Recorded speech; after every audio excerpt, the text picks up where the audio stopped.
Դավիթ թագավորը ծերացել էր։ Ժողովրդին հարկավոր էր նոր թագավոր։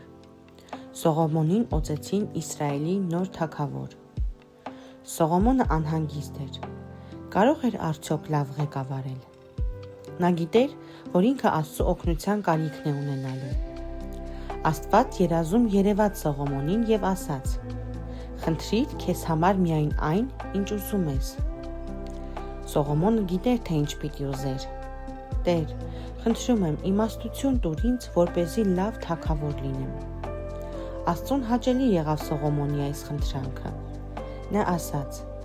«Դու կարող էիր խնդրել հարստություն կամ երկար կյանք, բայց ընտրեցիր լավագույնը։ Ես կտամ քեզ իմաստություն, բացի այդ, դու հարուստ կլինես։ Եթե ինձ հնազանդ լինես, երկար կյանք կունենաս»։